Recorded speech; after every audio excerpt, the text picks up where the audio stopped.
नमस्ते, मैं पल्लवी हूँ और आप भारत एक नई सोच देख रहे हैं।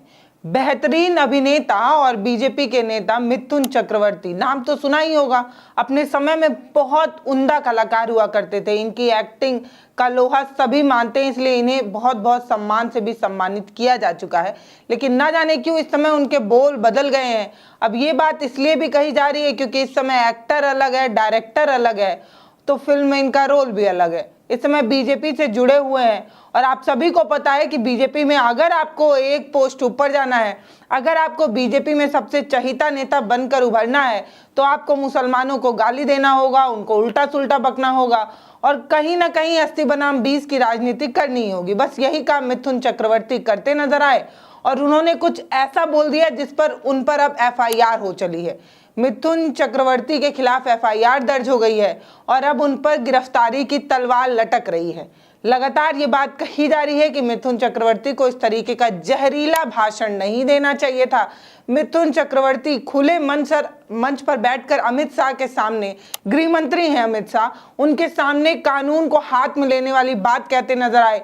वो कहते नजर आए कि अगर कोई एक काटेगा तो हम 4 काट डालेंगे और इस तरीके की बात वो बोलते हुए यहाँ तक बोल जाते हैं कि क्या कहा जाए। आपको वीडियो सुनाऊंगी, लेकिन सबसे पहली बात यही है कि धर्म के जो ठेकेदार लोग नए नए पनपे हैं या नए नए उभरे हैं या नया नया रोल उन्होंने निभाना शुरू किया है, ये लोग अपनी राजनीति अपने घर से क्यों नहीं शुरू करते।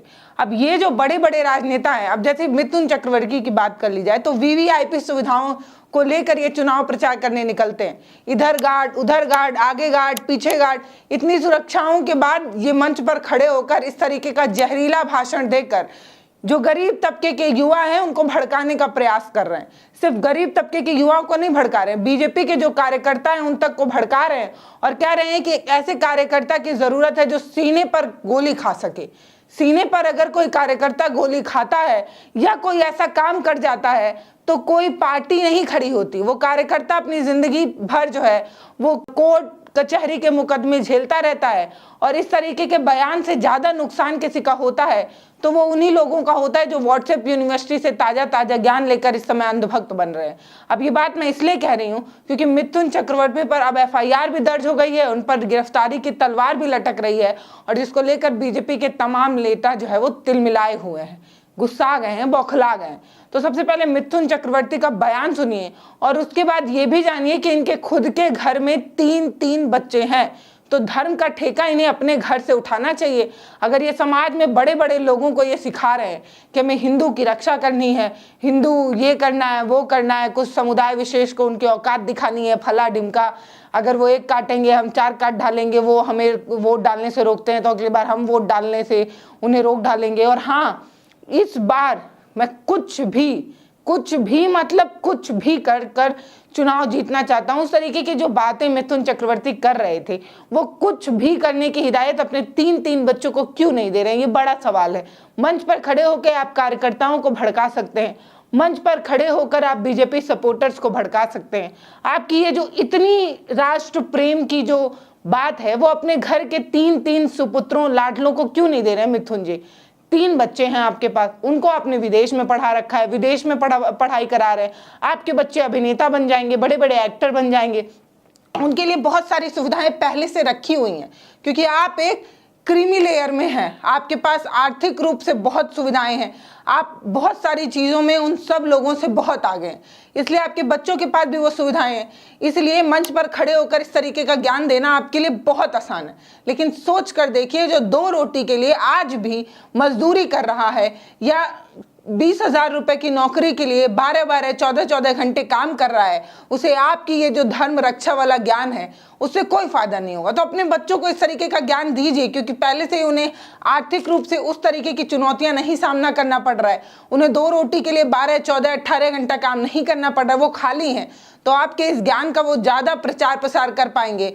और अगर गोली खाने की ज़रूरत पड़ रही है देश प्रेम के लिए, राष्ट्र प्रेम के लिए, हिंदू धर्म बनाने के लिए, हिंदू राष्ट्र बनाने के लिए, तो उसमें इन नेताओं के, बड़े बड़े नेताओं के बड़े बड़े धुरंधर लड़के क्यों नहीं सामने आते। तो क्यों पीछे हमेशा OBC ST SC का लड़का जो एक पासे के तमाम जैसा है आपके लिए। आप एक पासा फेंकते हैं, आप इस तरीके का बयान बोल जाते हैं और इस तरीके के बयान की वजह से समाज किस तरफ जा रहा है, इसका कोई एग्जाम्पल मैं आपके सामने पेश नहीं करना चाहती, बस मैं आपको उनका बयान सुनाना चाहती हूँ। कुछ भी करेंगे, कुछ भी। मैं होम मिनिस्टर साहब के सामने बोल रहा हूं, कुछ भी के अंदर बहुत सारे मतलब छुपा हुआ है। हम राजनीति किए है भैया, खून की राजनीति की हमने। हमारे यहां एक लीडर बोलता है कि हम 70% मुस्लिम हैं, 30% हिंदू, हम इनको काट के भागीरथी में बहा देंगे। तुम काट के भागीरथी में फेंक दोगे, लेकिन एक दिन आएगा जब हम तुमको काट के भागीरथी में नहीं, तो भागीरथी हमारी मां है, पुण्य मां है, तुमको तुम्हारी जमीन के अंदर तुमको फेंकेंगे उधर। हमको वो कार्यकर्ता चाहिए जो सामने आके लड़ेंगे।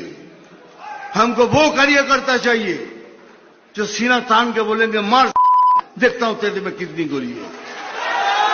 आप हमारे झाड़ का एक फल तोड़ोगे तो हम आपके झाड़ का 4 फल तोड़ देंगे।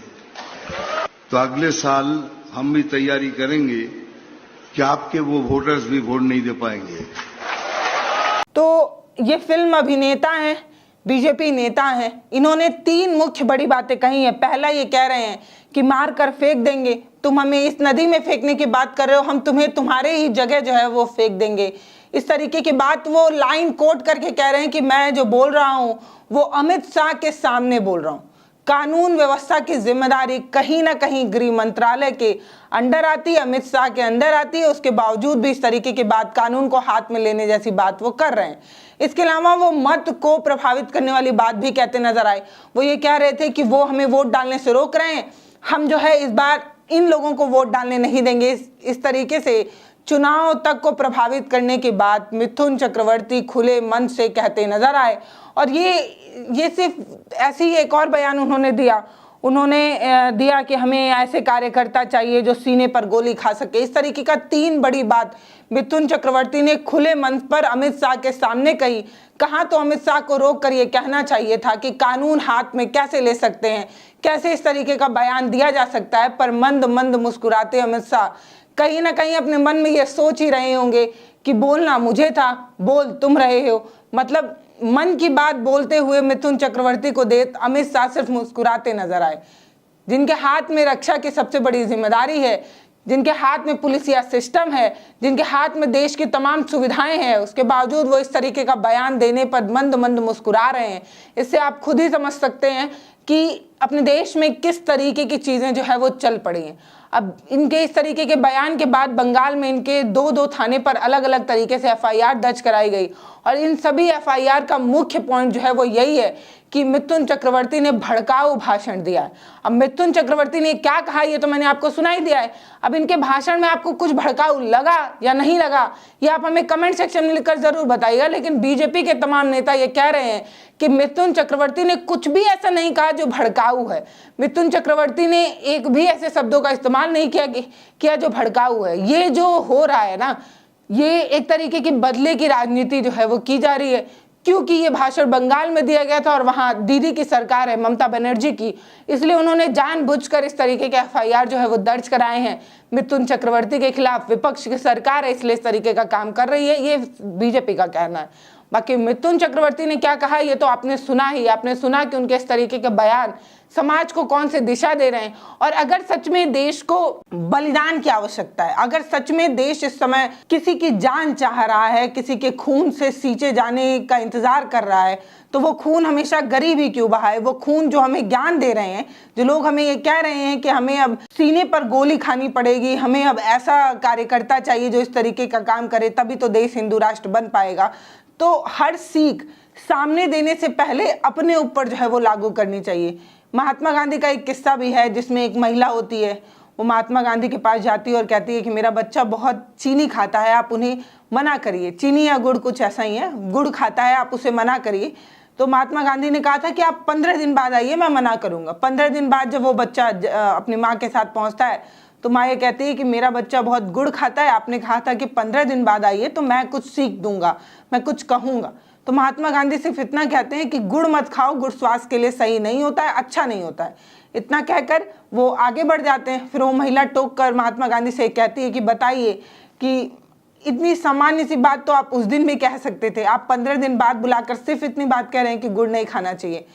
तो महात्मा गांधी ने ये कहा था कि मैं उस समय इसलिए ये मना नहीं कर पाया क्योंकि उस समय तक गुड़ मैं खुद भी खाता था, और जो काम मैं खुद करता हूँ उसके लिए मैं दूसरे को मना नहीं कर सकता, इसलिए 15 दिन मैंने गुड़ नहीं खाए, गुड़ मैंने छोड़ दिया। इसलिए मैं आपके बच्चे को सीख दे रहा हूँ कि गुड़ खाना स्वास्थ्य के लिए ज़रूरी नहीं है, मतलब स्वास्थ्य के लिए हेल्दी नहीं है।